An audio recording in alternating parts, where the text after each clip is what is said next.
ಸಪ್ತಾಶ್ವ ಟಿವಿಗೆ ಸ್ವಾಗತ. ನಾನು ಶಮಿಶೆಟ್ಟೆ. ಸ್ಟಾರ್ ಫ್ಯಾನ್ ಇಂಡಿಯಾ ನಟ ಅಲ್ಲು ಕುಟುಂಬ ಹಲವು ದಶಕಗಳಿಂದಲೂ ಕೂಡ ತೆಲುಗು ಚಿತ್ರರಂಗದಲ್ಲಿ ಸಕ್ರಿಯವಾಗಿರುವುದು ಮಾತ್ರವೇ ಅಲ್ಲದೆ ಚಿತ್ರರಂಗಕ್ಕೆ ಸಂಬಂಧಿಸಿದ ಹಲವು ಉದ್ಯಮಗಳಲ್ಲಿ ತೊಡಗಿಸಿಕೊಂಡಿದೆ.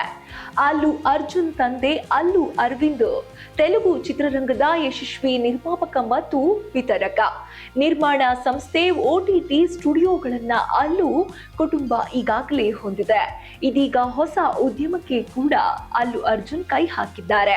ಎಸ್, ಅಲ್ಲು ಅರ್ಜುನ್ ಅವರು ಮಲ್ಟಿಪ್ಲೆಕ್ಸ್ ಒಂದನ್ನ ನಿರ್ಮಿಸಿದ್ದು ಹೈದರಾಬಾದ್ನ ಈವರೆಗಿನ ಮಲ್ಟಿಪ್ಲೆಕ್ಸ್ಗಳಲ್ಲಿಯೇ ಅತ್ಯಂತ ಗುಣಮಟ್ಟದ ಮಲ್ಟಿಪ್ಲೆಕ್ಸ್ ಇದಾಗಿದೆ ಎನ್ನಲಾಗುತ್ತಿದೆ. ಹೈದರಾಬಾದ್ನ ಕೋಕಾಪೇಟೆಯಲ್ಲಿ AA ಮಲ್ಟಿಪ್ಲೆಕ್ಸ್ ನಿರ್ಮಾಣವಾಗಿದ್ದು ನಾಳೆ ಅಂದ್ರೆ ಮಾರ್ಚ್ 12 ಇದರ ಉದ್ಘಾಟನಾ ಸಮಾರಂಭ ಆಯೋಜಿಸಲಾಗಿದೆ. ತೆಲಂಗಾಣ CM ರೇವಂತ್ ರೆಡ್ಡಿ ಖುದ್ದು ಈ ಮಲ್ಟಿಪ್ಲೆಕ್ಸ್ ಅನ್ನು ಲೋಕಾರ್ಪಣೆ ಮಾಡಲಿದ್ದಾರೆ.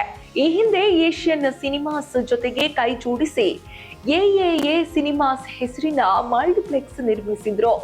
ಇದೀಗ ಪ್ರೀಮಿಯಂ ಮಲ್ಟಿಪ್ಲೆಕ್ಸ್ ನಿರ್ಮಾಣ ಮಾಡಿದ್ದಾರೆ. ಅಲ್ಲು ಅರ್ಜುನ್ ಮಾರ್ಕ್ಯೂ ಮಲ್ಟಿಪ್ಲೆಕ್ಸ್ ಅತ್ಯಾಧುನಿಕ ತಂತ್ರಜ್ಞಾನದೊಂದಿಗೆ ಪ್ರೇಕ್ಷಕರಿಗೆ ಅತ್ಯುನ್ನತ ಸಿನಿಮಾ ವೀಕ್ಷಣೆ ಅನುಭವವನ್ನ ಕೂಡ ನೀಡಲಿದೆ. ಇನ್ನು ಈ ಮಲ್ಟಿಪ್ಲೆಕ್ಸ್ ನಲ್ಲಿನ 4 ಸ್ಕ್ರೀನ್ಗಳು ಇರಲಿದ್ದು ಇವುಗಳಲ್ಲಿ 3 ಸಾಮಾನ್ಯ ಸ್ಕ್ರೀನ್ಗಳಾಗಿದ್ದರೆ ಒಂದು ಮಾತ್ರ ವಿಶೇಷ ಡಾಲ್ಬಿ ಸ್ಕ್ರೀನ್ ಆಗಿರಲಿದೆ. ಡಾಲ್ಬಿ ಸಿನಿಮಾಸ್ ಸ್ಕ್ರೀನ್ ಸಾಕಷ್ಟು ವಿಶೇಷತೆಗಳನ್ನ ಹೊಂದಿರಲಿದೆ. Dual 4K laser projection, Dolby vision, Dolby 3D ಸಾಮರ್ಥ್ಯ ಮತ್ತು immersive Dolby Atmos surround sound ಅನ್ನು ಕೂಡ ಇದು ಹೊಂದಿರಲಿದೆ. ಕಪ್ಪು ಬಣ್ಣವೇ ಪ್ರಧಾನವಾಗಿರುವ ಒಳಾಂಗಣ ವಿನ್ಯಾಸವನ್ನ ಈ ಮಲ್ಟಿಪ್ಲೆಕ್ಸ್ ಹೊಂದಿದ್ದು ಅತ್ಯುತ್ತಮ ಗುಣಮಟ್ಟದ ಪರದೆಗಳು ಮತ್ತು ಸೌಂಡ್ ಅನ್ನು ಕೂಡ ಒಳಗೊಂಡಿರಲಿದೆ. ಎಸ್, ಹೈದರಾಬಾದ್ ನಲ್ಲಿ ಈಗಾಗಲೇ ಮಹೇಶ್ ಬಾಬು ಒಡೆತನದ AMB ಸಿನಿಮಾಸ್ ಮತ್ತು ವಿಜಯ್ ದೇವರಕೊಂಡ ಒಡೆತನದ ABD ಸಿನಿಮಾಸ್ಗಳು ಇವೆ. ಇದೀಗ ಅಲ್ಲು ಅರ್ಜುನ್ ಸಹ ಮಲ್ಟಿಪ್ಲೆಕ್ಸ್ ಬಿಸಿನೆಸ್ಗೆ ಕೈ ಹಾಕಿದ್ದು ಈ ಇಬ್ಬರಿಗೂ ಕಠಿಣ ಸ್ಪರ್ಧೆಯನ್ನ ಒಡ್ಡಲಿದ್ದಾರೆ. ಅಲ್ಲು ಅರ್ಜುನ್ ಅವರ ಈ ಹೊಸ ಮಲ್ಟಿಪ್ಲೆಕ್ಸ್ ಅನ್ನ ನಾಳೆಗೆ CM ರೇವಂತ್ ರೆಡ್ಡಿ ಉದ್ಘಾಟನೆ ಮಾಡಲಿದ್ದಾರೆ. ಅದರ ಬಳಿಕ ಕೆಲವು ಸಿನಿಮಾಗಳನ್ನು ಪರೀಕ್ಷಾರ್ಥವಾಗಿ ಪ್ರದರ್ಶನ ಕೂಡ ಮಾಡಲಾಗುವಂತೆ ಅದರಲ್ಲಿ ಹಾಲಿವುಡ್ನ F1 ಸೇರಿದಂತೆ ಇನ್ನು ಕೆಲವು ಸಿನಿಮಾಗಳನ್ನು ಪರೀಕ್ಷಾರ್ಥ ಪ್ರದರ್ಶಿಸಲಾಗುತ್ತಿದೆ. ಅದಾದ ಬಳಿಕ ಮಾರ್ಚ್ 19ಕ್ಕೆ ಯುಗಾದಿ ಹಬ್ಬದಂದು ಸಾರ್ವಜನಿಕರಿಗೆ ಲೋಕಾರ್ಪಣೆಗೊಳ್ಳಲಿದೆ.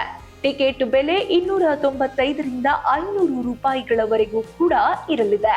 ಅಲ್ಲು ಅರ್ಜುನ್ ಅವರು ಖುದ್ದು ಹಲವು ಉದ್ಯಮಗಳಲ್ಲಿ ಹೂಡಿಕೆ ಮಾಡಿದ್ದಾರೆ. ಹೈದರಾಬಾದ್ನಲ್ಲಿ ಅಲ್ಲು ಅರ್ಜುನ್ ಅವರ ಪಬ್ಬು ಬಫೆಲೋ ವಿಂಗ್ಸ್ ಹೆಸರಿನ ಐಷಾರಾಮಿ ಸ್ಪೋರ್ಟ್ಸ್ ರೆಸಾರ್ಟ್ಗಳು ಸಹ ಇವೆ.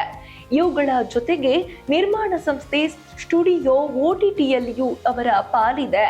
ರಿಯಲ್ ಎಸ್ಟೇಟ್ ಮೇಲೂ ಹೂಡಿಕೆ ಮಾಡಿದ್ದಾರೆ. ಇದೀಗ ಮಲ್ಟಿಪ್ಲೆಕ್ಸ್ ಸಹ ಆರಂಭಿಸಿದ್ದು ಒಟ್ಟಾರೆ ತಮ್ಮ ಉದ್ಯಮವನ್ನ ವಿಸ್ತರಿಸುತ್ತಾ ಸಾಗುತ್ತಿದ್ದಾರೆ ಅಲ್ಲು ಅರ್ಜುನ್.